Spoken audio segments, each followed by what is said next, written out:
and welcome to Real Opinions. Today we're going to be talking about Mad Max Fury Road. So, Harrison. Okay, so this is the first Mad Max film for exactly 30 years now. It's still directed by George Miller, who directed the first three. And it's sort of a reboot, sequel. It doesn't matter because the thing is, with the other Mad Max films, they've all been very self-contained. So there's never really been a need to see the preceding films anyway. But there definitely isn't this time because you've got a recasting and it's totally separate from everything before. But Max is captured by his fanatical cult led by a guy who I believe is called Immortan Joe. Joe something. Something Joe. Yes, something Joe. He's kidnapped by this cult and he's held prisoner so that he can supply blood to this sick cultist called Nux, who's Nicholas Hoult. Meanwhile, whilst he's being kidnapped, one of Joe's most trusted drivers... Enforcers, yes. Basically a driver, though, really. Yeah, called Furiosa, played by Charlize Theron. She's sent out to go get fuel, but she ends up diverting from the way she's supposed to go. And it turns out that she has actually liberated Joe's wives that he keeps for breeding purposes. All five of them. His concubines. Yes. So Joe sends out all of his men, including Nux, Nicholas Hoult character, out in pursuit. And obviously with Nux going, he takes his human blood bank, Max. And from there, Max gets entwined with Furiosa's journey and has to decide if he's going to help the women continue their escape or just go his own way because he's a lone wanderer. And from there it just kind of turns into just one long chase, doesn't it? Yeah. Which I think is probably what I loved most about the Yeah. film. The fact that it's just constantly moving. They literally, I think they stop like twice in the whole film. Like, even when they need to fix the truck and the rig, they do it while still moving. Every single thing is done in motion, all the fight sequences. It's like they literally took the idea of an action movie and was like, how do we make it even more mental? Let's do it at 60 miles an hour, roaring through a desert. Probably over 60 miles an hour. Yeah, it's insane. No. I think at first that was one of my slight hesitations because I could see it going that way, and the Citadel, which is where Joe's kind of stronghold is, was such a rich and vibrant place with so much detail. I was like, oh, I want to spend a bit more time here. Like, this is really cool. I want to explore this kind of city and stuff. But then they obviously moved out onto the road thing, but you get to see all the different stuff come into play as his various vehicles come, the different factions become involved. So that first hesitation, no worries. Yeah. Oh yeah, they're doing it amazingly. Yeah, and they are like the coolest car chasers. They're just the coolest car chasers. I remember watching it just thinking, before this I thought Furious 7 had really great car chase sequences and car scenes. I was like, this makes Furious 7 look like Bambi. It's insane. Like Sort of every kind of chase part of it, which is most of it, is as good, if not better, than like the biggest in Furious 7. Yeah, definitely. And I think something we should really emphasise is it is continual. Like you said, there are a few rest moments, but the chase is literally continual, but it's so engaging. At no point do you like snooze off or go, oh, okay, they're just being assaulted again or whatever. It's 'cause they're being barged again. It's just so brilliant the way that they involve these different vehicles and that they interplay these different kind of dynamics, different constraints, different ways that they've got to battle and survive. That at one point at the end, I was thinking this is literally just like a wave video game where they're getting confronted by different types of enemies. But that's not derogatory. That is not derogatory at all because the character design is so flawless and so rich, and like it's literally like a Lord of the Rings or a Star Wars where every character could have a backstory written by fanboys about who they've married, who their nemesis is, and why they wear this skull on their shoulder, or why they've got some crazy little like accolade or something. The fights are just brilliant for it. I remember saying to Harrison after we left that it's probably the least boring film I think I've ever seen in my life. Just because even the moments where there isn't cars smashing into each other, people throwing spears at each other, even the kind of slower moments, they're building the world all the time. And it's not even like they're just sat here and like, oh, this is my entire backstory in terms of a conversation. It's kind of subtle little jabs constantly throughout. They've all got strange mannerisms, haven't they? And Exactly. stuff which are just interesting. It's as much through behaviour than it is speech, and it's so in that way it's so well structured and so well built. With the in the slower moments, there's still a tension there. They're normally, if they've stopped, it's because they have a problem, And there's someone chasing. Yeah, them exactly. anyway. So it's never sort of stops. Just relentless threat, basically. I just thought we should talk about how, because when we left, you said something along the lines of, I have no idea how much that must have cost and the scale of everything, because I don't remember seeing anything on this scale in a long time. I mean, I know we've had the Avengers, which technically it's bigger because it's cities flying, but practical scale. Yeah, there's all those cars and like. Obviously, there are the moments that are CGI, but that's inevitable, and anyone who's going to be a dick about that is being a dick for the sake of being a dick. The important thing is, as well, because CGI exists. It doesn't look like CGI. It's good. It's good. It's good CGI when there is CGI, but also, it seems like they did anything that they could do practically. They did do practically, which is all that I really ask for. The important thing for me is all of the explosions were real. Or at least looked very well. My pet hate with films at the moment is really crummy CGI looking explosions. Whereas this, everything you can see, literally smoke, the everything was so authentic, and it really drags you in close. It's amazing. And I do really hope that this kind of, it won't ever happen, but it's like one of my pipe dreams is, wouldn't it be great, or wasn't it deserved, that they have an Oscar for stunt work for the people who risk their lives? And when you see this film and you see people who are doing some of the stuff they're doing, it's like, these people probably deserve some recognition. Because the stuff they do in this film is just like, what? A human being did that! I thought this film was just a great legacy for these OTT 80s action films we all love. I haven't seen the original Mad Maxes, but seeing things like Terminator, Aliens, these kind of really big blockbuster, just kind of big shoot 'em ups, with crazy action sequences, cars just blowing up here and there and stuff, and this is what it should be. This is how CGI and modern digital technology should be used. Yeah. Does anyone else feel like, whilst it's an amazing film, does anyone else feel a little sad because George Miller's 70, right? He's 70 years old, and he's the first person to do this kind of thing in forever, and when he's gone. All that are going to be left are people who have basically come into the industry only knowing CGI. I feel like this is one of the last films, the last bastion of real film. Without getting too apocalyptic about it, I don't think they have people. I who just do feel this like anymore. Mad Max is the end of cinema. No, I think there are a lot of people like George Miller. But it's important to realise as well, George Miller's been trying to make this film for a very long time. And it's so difficult to make a film. Exactly. So it must be even harder to make a film like this when everyone else is making CGI. We might not get another one. See it! Plead people to see it because we have a 15 rated, well done reboot. Make more like that. But people have to see them for them to do it. Don't blame Hollywood if it doesn't happen. See it! It helps as well that it's George Miller's passion project, so there's no real studio involvement, particularly creatively. He just kind of went, this is what I want to do, I will do it. And if you won't let me do it, then I'm just not going to make it. Yeah, because that's the point actually. There are out there a lot of practical film effect, bodies. But they just don't get hired because producers just can't justify the cost of them when they can go, oh, let's go get CGI. Exactly. Not complaining about CGI again, but that's the thing. They are out there. Other examples. We had Dredd.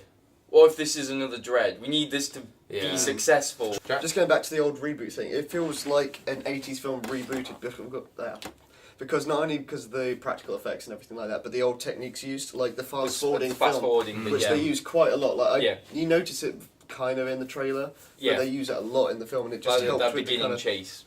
It was where it was. And I liked when they fast forward the frame because although it's like you feel like you're watching a film, that's the good part about it because you feel like you're watching an exciting film, and they fast forward what you don't need to pay attention to. That clues into why exactly I think I love this film as much as I do, because it feels like it's just the very essence of blockbuster cinema. That total honest spectacle. nothing else. This feels like they've held nothing back.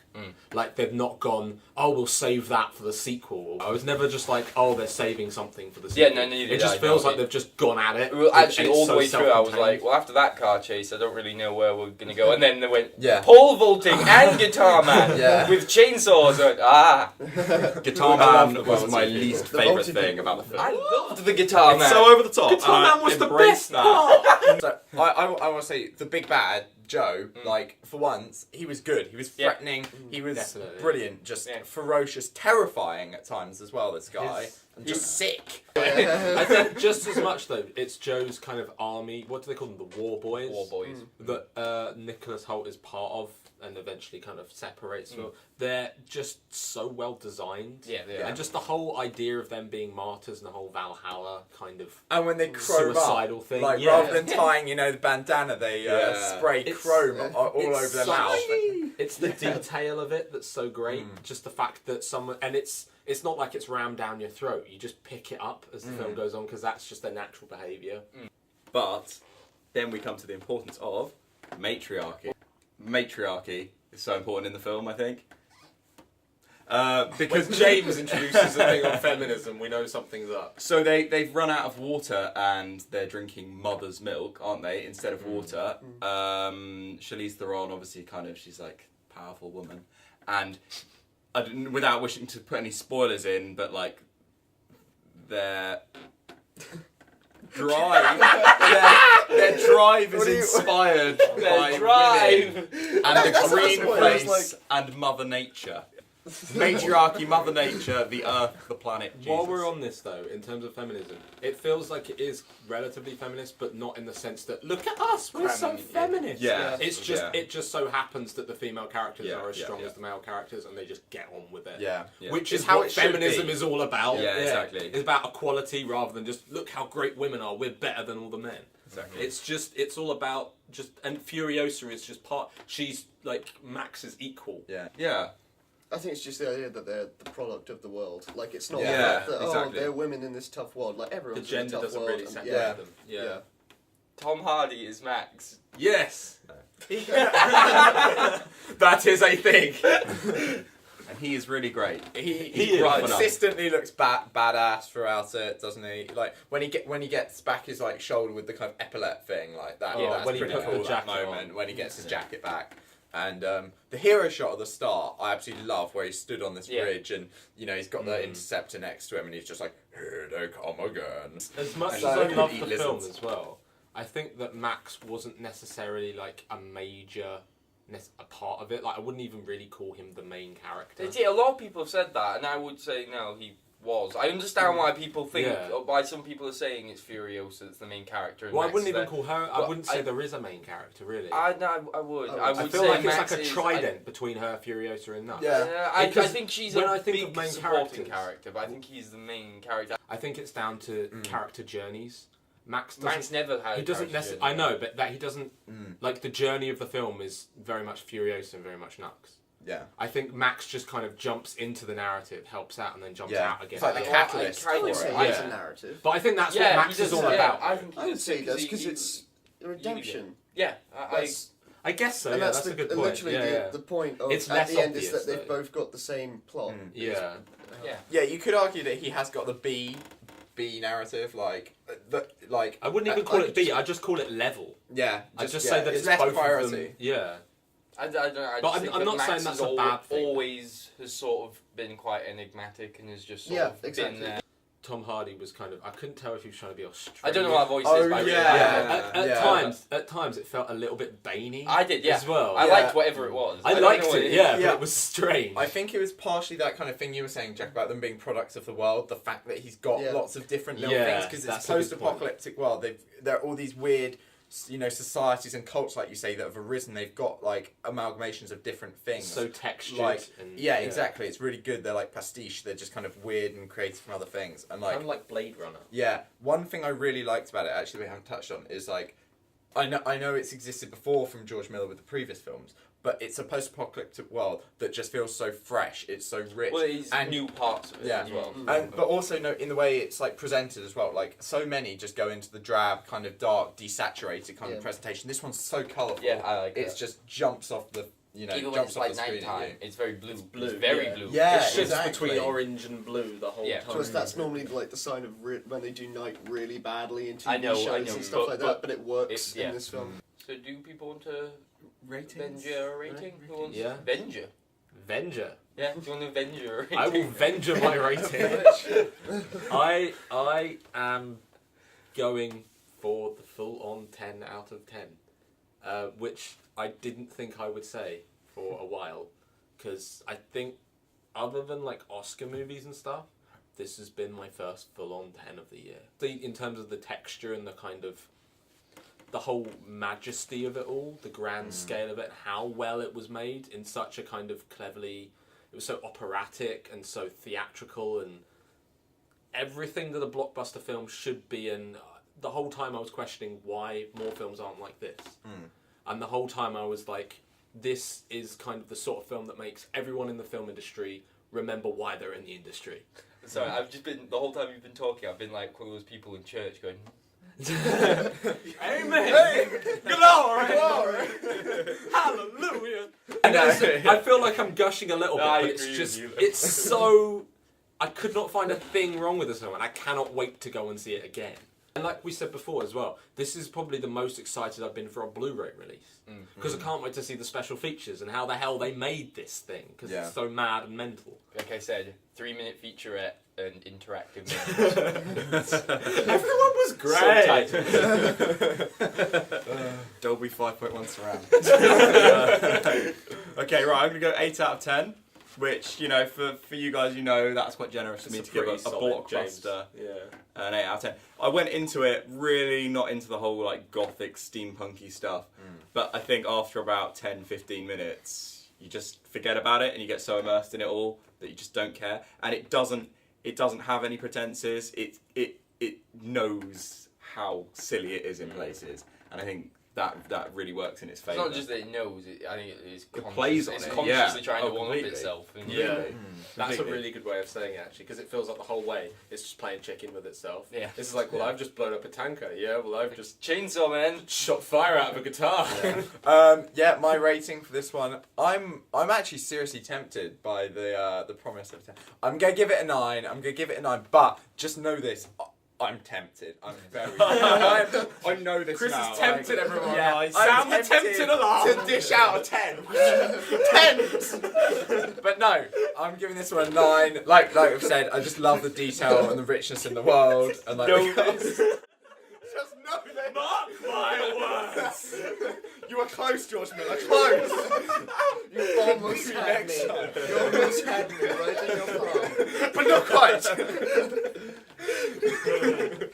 I think I'm gonna go with an 8 out of 10. Yes. And I think it would have been a 9 out of 10 if we hadn't seen it in 3D. Well, they assume we didn't. And But I don't know. I'm going to assume it would have been a 9 if we didn't see it in 3D, because the 3D I found really just wore it down, and also I find it harder to focus on things in the 3D. And We were saying, weren't we, the picture quality is kind of reduced by watching it in 3D, and because it's so fast paced, having that additional kind of blur made it a bit difficult. I know, I thought the score would have more presence. I liked the score. I like the score. No, I like the score. I just thought it'd be more symphonic presence because it's kind of drowned out over the engine noise and parts and screaming and whatnot. But Drowned out by the screams. 8, maybe a 9 on a second watch. Okay. I thought I was gonna be like you guys were gonna go through your 8s and 9s, and I was gonna be the one who kind of really dramatically went 10. But I'm going 10, and it's. Other than the obvious one, it's my favourite film of the year. But I feel like if we exclude the obvious one, not that it's not a film, but that it's kind of in its own special place, then it is my favourite film of the year. Fanboy. Yeah, then it is my favourite film of the year. And I kind of feel like it's probably going to be even at the end of the year. Like, I know you're all got your Star Wars thing, but I do Not think Jurassic World? it will be. I think I've enjoyed this more than I'm going to enjoy the new Star Wars. But anyway, I feel like I'll be very fucking happy if I enjoy Star Wars. Yeah, this much. yeah, It'll be yeah. Yeah, definitely. Yeah, I'd say that's And- true even with Bond. And because blockbusters are like my thing, and because 15 rated blockbusters are like extra my thing, and because this is a well done 15 blockbuster, it's just like everything that I want. It's kind of like that's a film for me. I actually don't have a single flaw with it. I love the Guitar Man, and I like the 3D. Me too. So I don't have a single problem, Yeah. and I'm very confidently going 10. I am seeing it again. It's not like I attempted to. I'm going now. Right. That has been Real Opinions review of Mad Max Fury Road, arguably the best film released in 2015 so far. Yeah. Have you seen one better? Whiplash. That was 2014. Better than Whiplash.